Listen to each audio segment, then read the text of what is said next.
So I think my next rant will be why my video cuts off after 5 minutes. I think even my phone gets sick of me babbling. But so I guess this will be part 2 of my New York City rants. So I'm at North Station now, and I thought that would be appropriate to finish this whole thing up. But anyway, so the thing is that yeah, I don't know. I forget now exactly where I left off, but the things that do piss me off about the MBTA are minor in comparison to the New York system. I mean, we just got such glaring holes there. It's just unbelievable. But I mean, those people there, they can't. That's the only way they know, so it's not going to really bother them. But anyway, like I would say, if at the end of the day, when there's no sort of schedule where you know, a bus absolutely has to leave on time, you wait for the train to pull in, wait for the same people that are taking that bus every night, wait till they get on, don't leave a minute early because the next one ain't leaving for another half hour.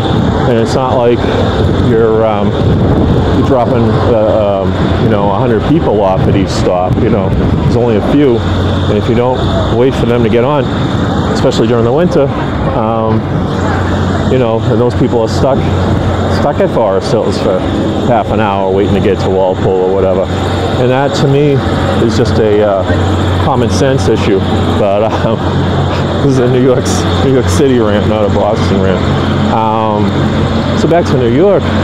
Yeah, my God, I don't know how elderly people can handle it, because you know, from what I've seen, there's no sort of 90% of the stops on the Orange Line is an elevator to take you up if you're in a wheelchair. Always escalators. I don't know. Maybe if you live there every day, there are ways around that, or you figure out a way. But like I say, it reminds me of said on the other one, I think, played it back, but you know, it does remind me of the old you know, late 70s, early 80s Orange Line. You know how it's just crazy. There was some guy that got on at the end of the night, and he was screaming and hollering and carrying on. Then he started singing, and it just had this very aggressive vibe to it.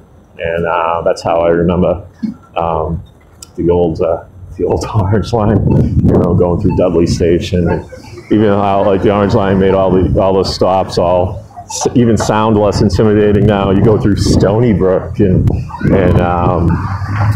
you know, all these different names for stops. Like before, you had Dudley, and just like really different. Anyway, go on that.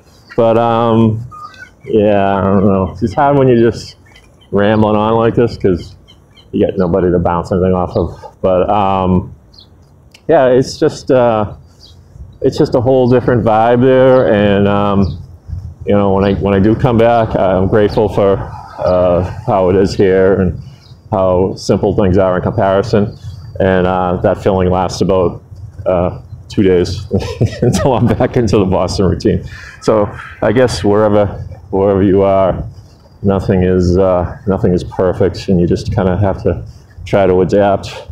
But I also think the MBTA has to adapt too on some things that are you know, glaringly wrong, that need to be fixed, and always putting the customer first. And if the customer does say something, don't come back at them, you know, with something that's going to incite the fire rather than trying to dissipate the fire. And that's what you got to do in every situation if you can. I don't know how that went, but all right. So that's that's the end of part 2, and I think that's the end of this whole why I hate New York diatribe. But actually, I had fun. I saw the Red Sox beat the Yankees, and Dave Chappelle put on an awesome show. And we'll focus on the positive and not the negative. So, and Yankees suck. Adios.